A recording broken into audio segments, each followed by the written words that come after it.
로서 이제 골로새서 마지막 시간입니다. 간혹 사람들 중에서는 참 세상에서 좋다고 여기는 거 다 가진 것처럼 보이는 사람들이 있어요. 그죠? 개인적인 재능도 출중한 데다가 그런데다가 거기다가 환경적으로도 남다르게 정말 잘 갖춰져서 저런 사람이 도대체 무슨 고민이 있을까? 걱정이 있을까? 그런 사람들 있죠. 그렇게 생각되는 사람이 있습니다. 자, 그러나 여러분, 하나님은 사람을 홀로 완전하게 살 수 있도록 만들지 않으셨습니다. 하나님이 사람을 창조하셨을 때는 반드시 혼자가 아니라 다른 사람의 도움을 받아야만 살 수 있는 존재, 그런 존재로 우리 인간을 창조하셨어요. 겉보기에는 다 괜찮아 보여요. 그런데요, 혼자 살 수 없습니다. 서로의 도움을 주고받으면서 더불어 살도록 사람을 하나님께서 만드신 거거든요. 그래서 완벽하게 다 갖추어진 것처럼 보여지는 사람도요, 가까이 가보잖아요. 그러면은 그 누구나 다 부족한 부분들이 다 있는 겁니다. 여러분, 이런 사람들의 특징을 가장 잘 담고 있는 공동체가 어디일까요? 교회입니다. 교회는 홀로 뭔가를 할 수 있는 공동체가 아니에요. 반드시 더불어 함께해야 의미가 있고요, 더불어 함께해야 가치가 있는 공동체, 그게 바로 교회입니다. 여러분, 바울같이 정말 특별하고 탁월하고 정말 훌륭한 일꾼, 그런 일꾼일지라도 하나님은 혼자 일하게 하지 않으셨습니다. 우리가 지난주에도 봤지만 바울 옆에는 항상 누가 있었어요? 동역자가 있었어요. 항상 동역자를 붙여주셨고 함께 일하도록 하셨어요. 바울 대신 가서 바울의 상황을 전해야 했던 두기고라는 사람이 있었죠. 또 무익한 자였다가 유익한 사람이 된 사람이 있죠. 바울의 신복이 된 오네시모라는 사람. 그리고 또 바울이 당한 수많은 고난 속에 함께 동참했던, 그래서 그 고난을 함께 겪었던 사람, 아리스다고. 또 바울과 잠시 다퉜지만 나중에 회복해내고 마지막까지 잘 동역했던 사람, 마가. 자, 이 모든 사람이 바울의 동역자예요.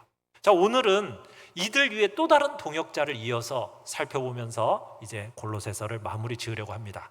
자, 1번 같이 한번 읽어볼까요? 시작. 평범했던 유스도라 하는 예수. 자, 여기에 지금 또 한 사람이 등장하는데 누구라고요? 유스도라 하는 예수입니다. 근데 이 사람은 어떤 사람이었다고요?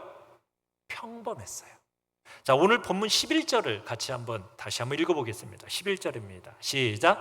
유스도라 하는 예수도 너희에게 문안하느니라. 그들은 할레파이나 이들만은 하나님의 나라를 위하여 함께 역사하는 자들이니 이런 사람들이 나의 위로가 되었느니라. 자, 바울과 동역한 인물인 이 유스도라 하는 예수.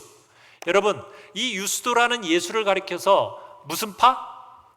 할레파라고 있어요. 할레파. 여러분, 할레파가 어떤 사람들이죠?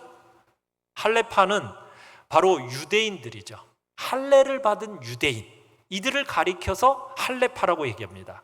근데 이 유대인들이 복음에 대해서 어떻게 보면 가장 대적했던 무리들이에요.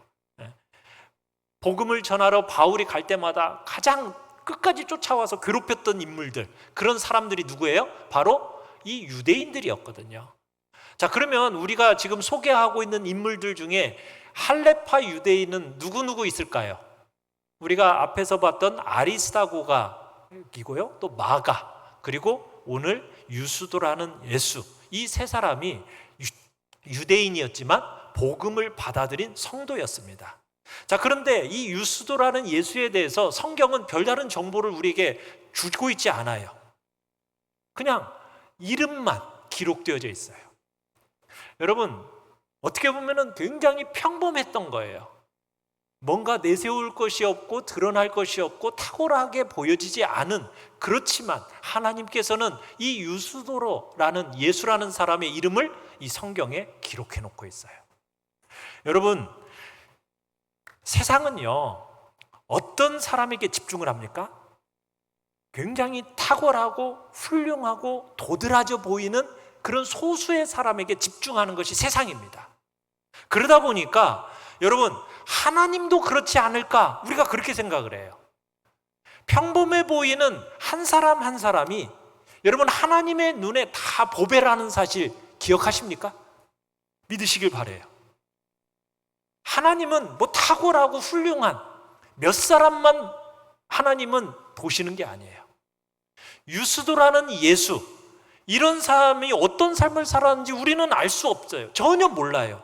그렇지만 이 사람의 이름을 하나님은 성경에 기록해놨다는 거예요.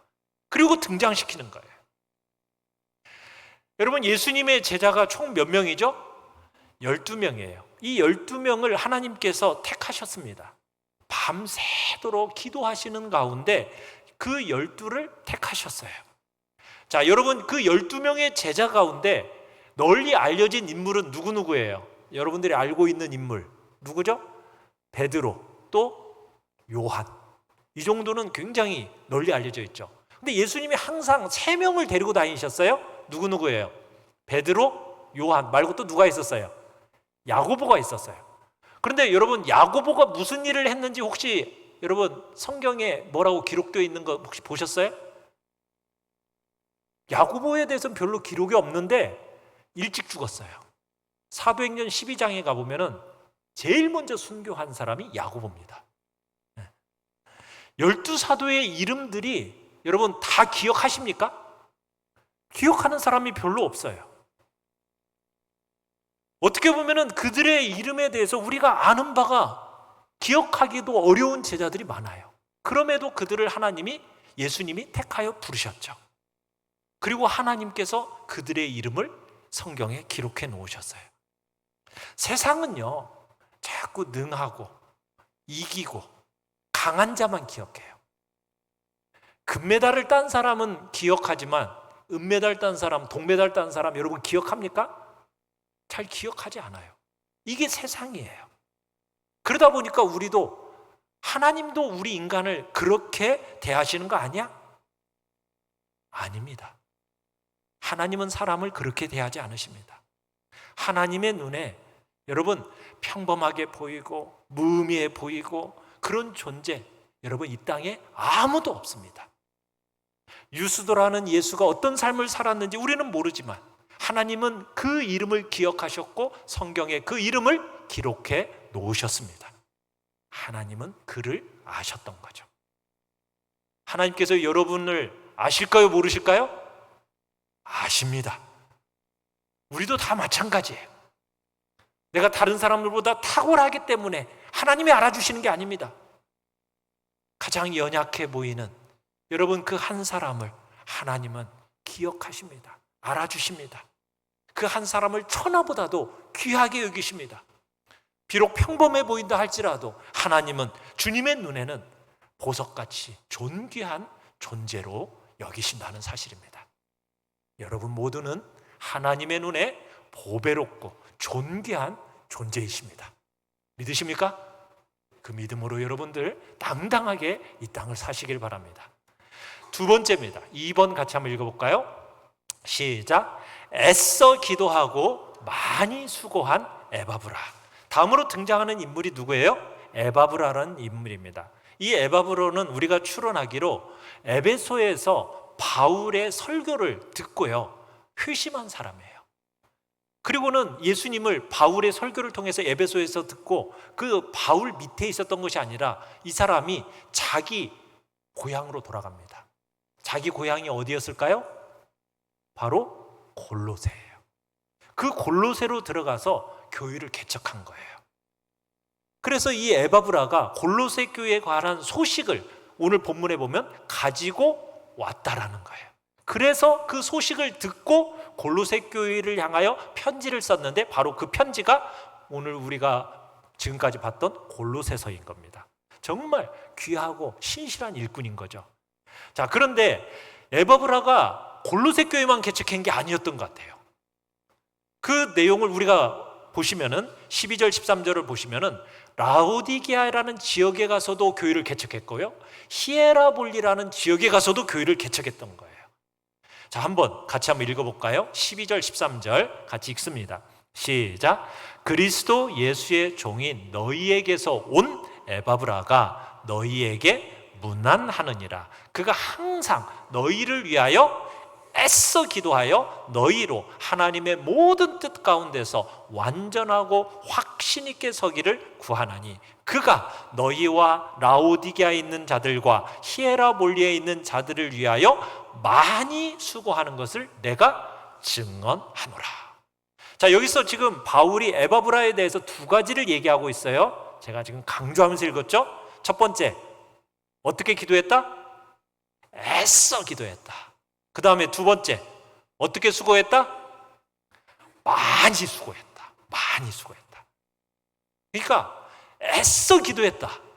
여러분, 이 애써라는 단어가 뭐냐면은, 운동선수들이요, 운동장에서 이제 결승점에 이제 도착하잖아요. 그러면 어떻게 달리겠어요? 바로 앞이 결승점이에요. 그러면은 자기에게 있는 모든 근육을 다 사용해가지고 전력 질주하잖아요. 그런 것처럼 그때 표현할 때 쓰는 단어가 이 애써라는 단어예요. 그러니까 에바브라가 골로새 교회를 위해서 기도하는데 자기가 사용할 수 있는 모든 근육을 다 써가지고 간절히 기도했다라는 거예요. 지금 몸이 떨어져 있는 그런 상태 가운데서 그 골로새 성도들을 볼 수는 없지만은 그들을 위해서 애써 기도하고 있는 거예요. 지금 골로새 교회가 어떤 상황입니까? 우리가 앞에서 봤지만 이단들이 교회 안에 들어왔어요. 교회를 어지럽게 만들고 있는 거예요. 그 이단들로 인해서 성도들이 잠시 흔들리고 있습니다. 그러면서 그들을 위해서 애써 기도하면서 정말 믿음으로 그들이 견고하게 서기를, 하나님이 기대하시는 완전한 자리까지 자라고 성숙하기를 위해서 간절히 바라고 애써 기도했던 인물이 바로 에바브라였던 거예요.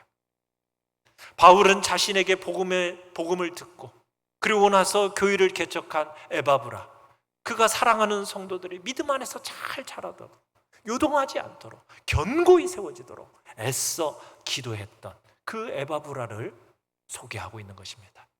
사랑하는 성도 여러분, 여러분들도 여러분이 섬기고 있고 함께 교제하고 동역하는 여러분, 이 교회를 위해서, 지체들을 위해서 어떻게 기도하고 계십니까?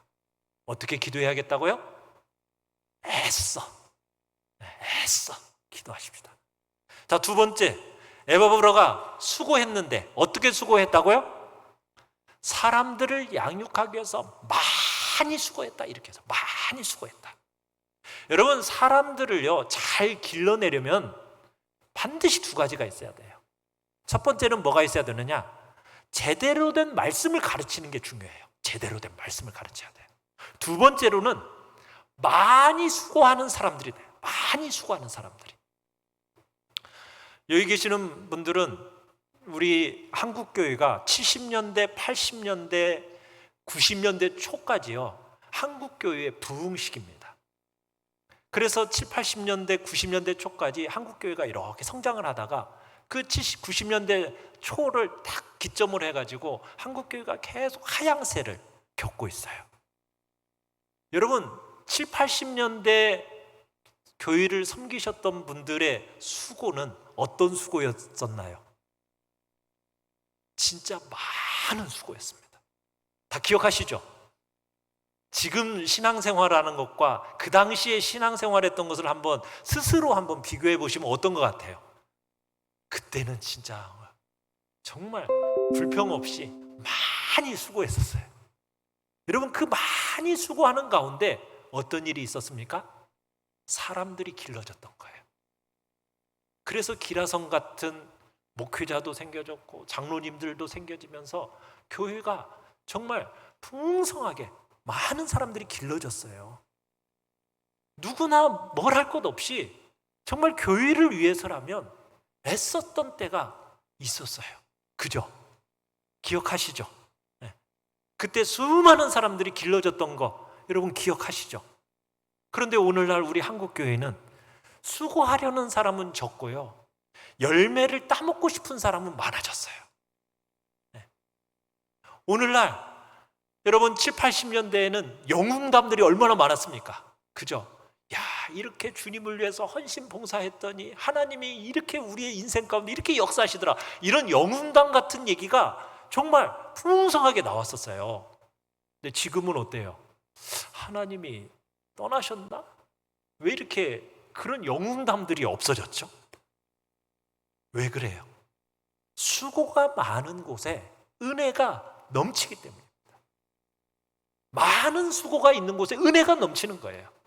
사람을 위해 땀을 흘리고 사람을 위해 그 많은 수고를 하는 사람들이 여러분 그 공동체에 하나님의 은혜가 풍성하게 넘치게 되는 거예요.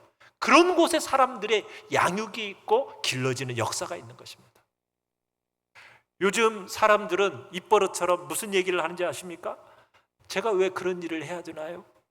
남들은 안 하는데 꼭 이렇게까지 해야 되나요? 좀 더 편안하게 신앙생활하고 싶은데, 좀 누리고 싶은데. 여러분, 이게 오늘 이 시대, 이 세상의 조류입니다. 정서입니다. 좀 누리고 싶다는 거예요. 지금까지 고생 많이 했으니까 이제는 좀 누렸으면 좋겠다. 여러분, 누리고 쉬어야 할 때는 옵니다. 와요. 그러나 그때까지는 여러분 수고하고 정말 많은 수고하기를 결심하셔야 돼요. 그렇게 우리의 남은 때를 살아야 돼요.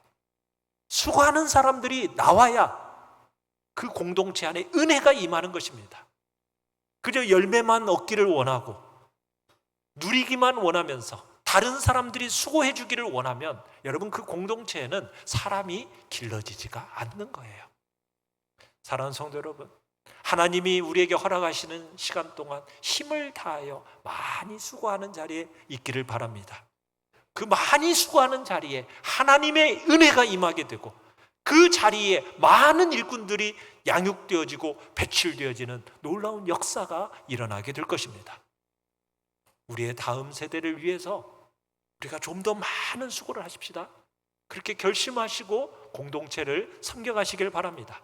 그럴 때 우리 교회가 살찌워지게 되고 정말 유익하게 되고는 그런 사람들이 잘할 수 있도록 가장 중요한 방법, 다른 방법 없습니다.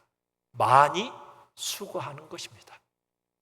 수고하고 땀 흘린 그곳에 하나님의 은혜가 임하고 주님의 은혜가 임하는 그곳에 사람이 자라고 성숙하고 변화되는 일들이 일어나게 되는 것입니다. 우리 신실한 성도들이 잘 길러져서 우리 교회가 살찌워지고 복되게 하는 일들이 있었던 것처럼 에바브라처럼 많이 수고하는 자리에 있기를 바랍니다.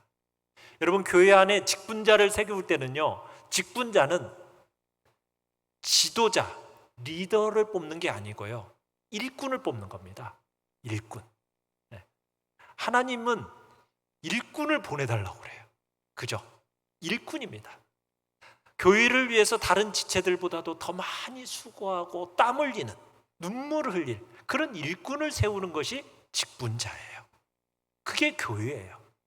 그런 관점에서 우리가 더 많이 결심하고 자원하는 가운데 일꾼들을 선출하고 그렇게 교회를 빚어가는 것입니다. 세상의 권력자처럼 여러분 교회의 직분을 똑같이 생각하면 안 돼요. 무슨 계급이 아닙니다. 직분은 일꾼의 자리인 거죠. 우리가 그런 교회, 건강한 교회를 우리가 함께 세워가기를 바랍니다. 3번을 같이 함께 읽겠습니다. 3번 시작. 사랑을 받는 의사 누가. 자, 다음 나오는 인물은 누가예요. 14절을 보십시오. 14절에 보면 이름 누가가 나오는데 누가 앞에 수식어가 붙죠. 뭐라고 붙어 있어요? 사랑을 받는 의사 이렇게 붙어 있어요. 바울이 이 누가를 얼마나 사랑했는지가 느껴지죠. 대부분의 학자들은 이 누가가 이방인이었을 것으로 추측을 합니다. 누가는 바울이 3차 전도 여행을 이렇게 할 때 바울이 거의 대부분 이 누가와 함께 동행을 했었어요. 그래서 바울이 로마 옥에 갇혀 있을 때에도요, 바울과 함께 누가가 있었습니다. 바울이 죽음을 앞두고 가장 고독했던 시기, 외로웠던 시기, 그 시기에도 디모데후서를 보잖아요. 그러면 누가만 나와 함께 있느니라 이렇게 얘기하고 있어요. 그러니까 누가라는 인물은 바울에게 있어서 정말 보배로운 동역자였던 거예요. 바울이 얼마나 매를 많이 맞았습니까? 그죠? 죽을 고비 얼마나 수없이 넘겼던 사람이 바로 이 바울이잖아요. 그 바울이 매 맞고 죽을 고비 넘길 때마다 그 옆에 누가 있었어요? 누가가 있었어요. 의사로서 몸을 치료해 줬어요. 몸만 치료해 줬겠어요? 그 옆에 있으면서 그의 영혼을 함께 붙들어 줬던 신실한 사랑받는 의사, 이 사람이 바로 누가입니다. 정말 귀한 사람이죠. 여러분, 이 누가를 하나님이 사용하시죠? 어떻게 사용하셨습니까? 성경을 기록하게 하셨어요. 성경. 자, 성경 어디를 기록하게 하셨죠? 누가? 복음. 한 권인가요? 또 두 권을 기록했는데 한 권이 또 뭐예요? 사도행전. 그죠? 여러분, 성경에서 분량이 신약 성경 중에 제일 분량이 많은 게 어디예요? 누가복음하고 사도행전이에요. 총 몇 장? 누가복음 24장, 사도행전 28장, 총 52장이라는 분량의 성경을 누가가 기록했습니다. 네. 여러분, 다른 사도 바울도 많이 기록을 했죠. 그 다음으로 많이 기록한 분량을 바로 누가가 기록을 한 거예요. 네. 여러분, 초대교회에 가문 중에 출중한 가문의 사람 하면 누구라고 했습니까? 마가예요. 마가도 성경을 기록했습니다. 마가복음. 네. 그런데 누가가 더 많은 분량을 기록했어요. 사도 요한도 성경을 기록했습니다. 어떤 성경을 기록했죠? 요한복음, 그리고요 요한 1, 2, 3서, 그리고 요한계시록. 그런데 분량은 누가 더 많아요? 누가가 더 많아요. 성경은 더 많이 쓴 것 같은데 분량은 누가가 더 많아요.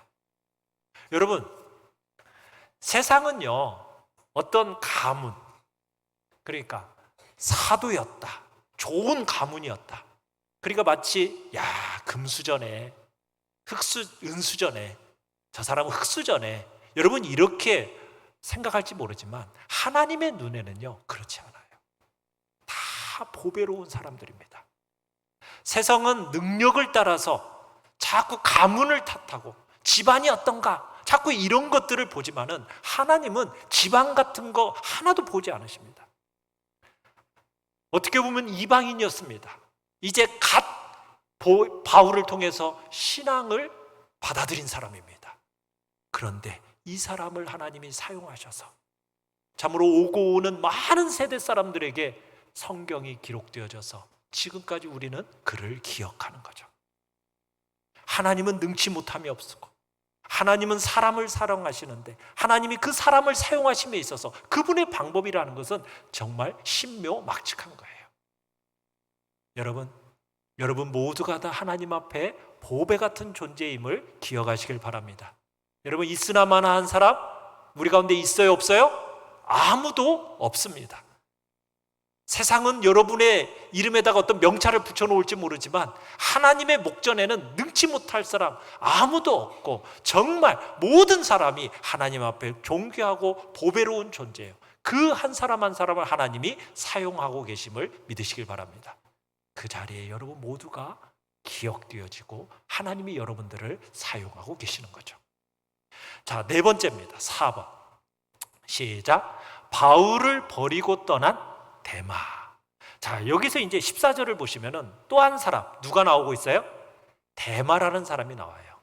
자, 앞에서 누가나 마가 같은 사람은 어떤 면에서 정말 훌륭한 사람이다, 그러면 그렇지, 그럴 거야, 이렇게 생각되는데 이 데마라는 인물은 조금 달라요. 데마는 어떤 사람이냐? 여기서 골로새 교인들에게 편지를 쓸 때만 하더라도 바울 곁에서 동역자로 함께 있었습니다. 그런데 이 데마가 나중에 실패한 사람이 돼요. 한번 같이 볼까요? 디모데후서 4장 9절로 10절을 보시면은 바울이 제일 마지막에 썼던 편지예요. 바울이 제일 외롭고 힘들었던, 그래서 믿음의 아들이라고 불렀던 디모데에게 마지막으로 썼던 편지의 마지막 부분입니다. 같이 한번 읽어볼까요? 시작. 너는 어서 속히 내게로 오라. 데마는 이 세상을 사랑하여 나를 버리고 데살로니가로 갔고. 데마는 뭐 했다고요? 이 세상을 사랑하여 나를 버리고 데살로니가로 갔고. 여러분, 성경은 위인전기가 아니에요. 성경은 우리가 본받을 사람만의 이야기만 적어놓은 책이 아닙니다. 성경은요, 우리가 이 세상을 살아가면서 겪을 수 있는 경험을 그대로 다 담고 있습니다. 성경이야말로 어떻게 보면 우리 인생살이를 가장 정확하게 해석할 수 있는 책이에요. 성경에서 데마라는 인물에 대해서 어떻게 이야기를 하고 있느냐? 세상을 사랑하여 바울을 배신하고 버리고 떠났다는 거예요. 그런 사람으로 묘사하고 있어요. 그러니까 바울 옆에는 좋은 동역자만 있었던 게 아니에요. 물론 좋은 동역자들이 많이 있었죠. 그런데 결정적인 순간에 바울을 배반하여 가슴을 다 찢어놓고 떠난 데마 같은 사람도 있다라는 거예요. 이 데마에 대해서 성경에 기록되어 있어요. 데마의 마지막이 어떻게 됐는지 우리는 알 수 없어요. 아마 주님의 나라에 가서나 우리가 알 수 있겠죠. 우리가 이 땅을 살아가는 동안요, 여러분, 데마 같은 사람을 만날까요? 안 만날까요? 만날 수 있습니다. 예수님도요, 가룟 유다 같은 제자를 데리고 다니셨어요. 바울도 데마 같은 동역자 데리고 다녔습니다. 다른 사람에게 여러분 배반당하고 상처 입고 여러분 이런 일 없어요? 여러분 반드시 있다라는 거 기억하셔야 돼요. 그 다반사로 여기셔야 됩니다. 네. 억울하다. 네. 아이, 나한테 왜 이런 일이? 아니, 교회 안에서 말이야, 어떻게 이런 일들이 일어날 수 있어? 여러분 그렇게 생각하지 마시고 당연히 일어날 일이다, 여러분 그렇게 여기시고 받아들이셔야 돼요. 괜히 억울해하고 원망하고 미워하면서 아, 저런 사람은 나 용서할 수 없어, 여러분 이런 식으로 살지 마십시다. 사람은 다 연약한 존재들이에요. 우리도요 대마같이 배반할 수 있다라는 거 기억하셔야 돼요. 그게 인간입니다. 바울의 동역자 가운데 대마가 있었어요. 우리가 이 땅에 살아가는 동안 배신도 당하고요, 상처도 입고요, 실망도 되고요, 아픔도 느끼고 눈물도 흘리고 탄식할 그 모든 일들 여러분 있게 되거든요. 당연한 것으로 받아들이십시오. 대마 같은 동역자를 바울 옆에 붙여 놓으셨거든요. 지금 내가 얼마나 힘들고 어려운데, 그런데 사람이 어떻게 그럴 수가 있어? 여러분 그렇게 말하지 마세요. 바울이 디모데후서를 쓸 때가 언제였다고요? 가장 외롭고 가장 힘들고 인생에 있어서 최고로 힘들 그때 데마는 어떻게 했어요? 자기를 버리고 세상을 사랑해 가버렸어요. 그런 사람이 바울의 동역자로 있었다라는 사실 잊지 마시길 바라요. 그러니까 우리도 마찬가지라는 거예요. 네. 언제든지 뭐 할 수도 있다? 아, 배신당할 수 있구나. 그때 뭐 하지 말라고요? 억울해하지 말고 어떻게 나한테 이럴 수 있어? 용서 못하겠어. 이렇게 하지 마시라는 거예요. 그게 바로 우리가 이 땅에서 성도로서 살아가는 삶의 모습이고 성도의 부름인 줄 아시길 바라요. 자, 마지막 5번째 5번입니다. 시작. 직분을 내어놓으려 하는 아키포. 이제 마지막으로 등장하는 인물이 아키포라는 인물입니다. 이 아키포라는 인물은 이 골로새서에서도 나오지만 빌레몬서에서도 나오거든요. 그 빌레몬서에서는 어떻게 등장을 하는가 한번 볼까요? 빌레몬서 1장 1절로 2절 같이 한번 읽어봅니다. 시작. 우리의 사랑을 받는 자요 동역자인 빌레몬과 자매 아비아와 우리와 함께 병사된 아키포와, 자, 아키포가 나오죠. 자, 그런데 이 아키포를 설명하면서 앞에 두 사람을 얘기하잖아요. 빌레몬, 그 다음에 자매 아비아. 그러니까 두 사람은 뭐 같아요? 부부. 그리고 그 다음에 아키포가 나오잖아요. 그럼 아키포는 뭐 같아요?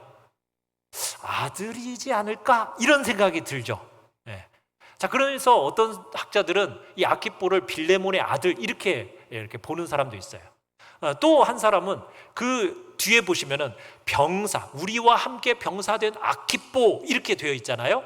그런데다가 오늘 17절에서는 주 안에서 받은 직분 이렇게 아키뽀에 대해서 설명하고 있는 것을 볼 때 이 아키뽀를 가리켜서 에바브라를 이어서 골로새 교회를 섬기던 사역자로 이 아키뽀를 추측하고 있어요.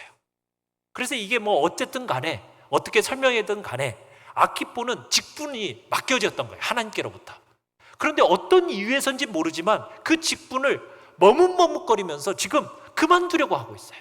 이에 대해서 지금 아키뽀에게 바울이 권면하고 있는 거예요. 오늘 본문 17절 같이 한번 읽어봅시다. 시작. 아키뽀에게 이르기를 주 안에서 받은 직분을 삼가 이루라고 하라. 자, 여기서 아키뽀에게 그 직분을 뭐 하라고요? 삼가 이루라.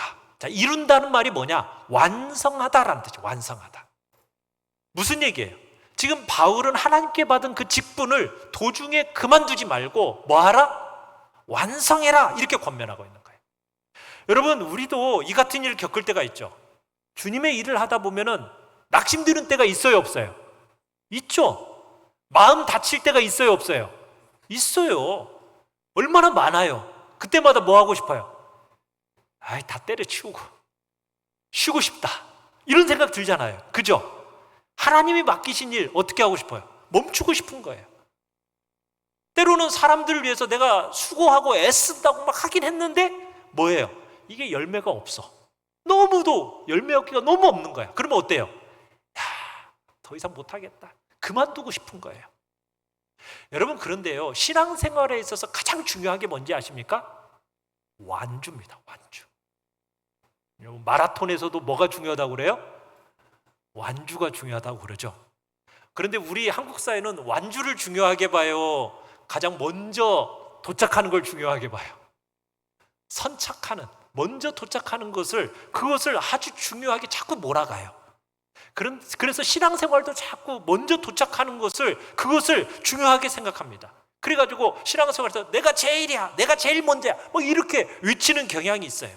근데 신앙은요, 그게 아니에요. 선착이 핵심이 아닙니다. 뭐가 핵심이라고요? 완주예요, 완주. 주님이 우리를 데리러 오실 때까지, 우리가 주님 앞에, 그분 앞에 설 때까지 우리에게 맡겨진 바를 신실하게 감당하는 것. 여러분, 이게 제일 중요한 거예요. 데마는 세상을 사랑해서 떠나버렸어요. 아키뽀는 무슨 이유인지는 모르겠지만 일을 지금 뭐 하고 있어요? 그 직분을 그만두려고 하고 있어요. 부름받은 일을 멈추고 상처와 낙심과 실망이 가득한 마음으로 지금 멈추려 하고 있어요. 그때 바울이 뭐라고 얘기하고 있는 겁니까? 끝까지 잘 완주하고 멈추지 마라, 이렇게 권면하고 있는 거예요. 사랑하는 성도 여러분, 여러분들도 마찬가지입니다. 신앙생활을 할 때 믿음의 경주를 어떻게 해요? 끝까지 완주하십시오. 멈추지 마시고. 여러분, 멈추고 싶은 마음이 들 때마다 하나님이 우리에게 기억하고 바라시는 바는 뭐다고요? 완주라는 걸 기억하십시오. 완주. 그걸 기대하세요. 멈추고 싶을 때 그래, 몇 걸음만 더 가자. 여러분, 그런 마음으로 완주한다고 생각하면 틀림없이 반드시 하나님의 은혜가 있어요. 여러분, 그 헬스장 같은 데서 이렇게 트레이너한테 이렇게 받는 사람, 트레인을 받는 사람들 있잖아요. 훈련을 받는 사람들. 그런 사람들이 늘 하는 말이 뭐예요? 뭐 하나를 막 들고 열심히 했어요. 이제 그러고서는 힘이 다 빠져서 더 이상은 이제 나는 할 수 없을 것 같아. 그때마다 뭐라고 얘기해요? 한 번만 더. 또 깡깡대서 한 번 더 했어. 그러면 또 뭐해? 한 번만 더. 그러면서 뭐라고 그래요? 이렇게 한 번만 더, 몇 번만 더 하면 어떻게 된다는 거예요? 그때 근육이 튼튼하게 만들어진다는 거예요. 그죠? 우리의 신앙에서도 똑같아요. 우리의 신앙의 근육이 언제 튼튼하게 만들어질까요? 그게 다름 아니에요. 힘들다, 더 이상은 못하겠다, 이제는 포기하고 싶다, 내려놓고 싶다. 그때가 어떤 때예요? 믿음의 근육이 제대로 자랄 수 있는 절호의 기회예요. 그때 뭐 하는 거예요? 한 번만 더, 조금만 더 참자. 힘들 때 믿음을 향해서 몇 걸음만 더 가십시오. 틀림없이 그분의 때 하나님이 주시는 풍성한 은혜가 기다리고 있습니다. 여러분, 낙심하기 쉬운, 얼마나 그 쉬운 세상입니까? 교회에 대한 욕도 많고, 목회자, 직분자들, 중직자들의 비판적인 이야기가 뭐 오늘 셀 수 없이 나오는, 드라마에서도 교회에 대한 안 좋은 얘기들 막 요즘에는 드라마로 막 얘기하잖아요. 그죠? 이런 시대에 우리 성도들의 마음이 다치기가 쉬워요. 선한 일을 하다가 정말 낙심하고 지치기가 쉽습니다. 그때마다 여러분, 마음을 다잡고 주님이 원하시는 그 지점까지 완주하시기 바랍니다. 힘겨우면 뭐 하라고요? 몇 걸음만 남았다. 여러분, 이런 마음 생각하면 틀림없습니다. 끝까지 완주하십시오. 다 일할 때가 있는 거예요. 할 수 있는 시기가 정해져 있어요.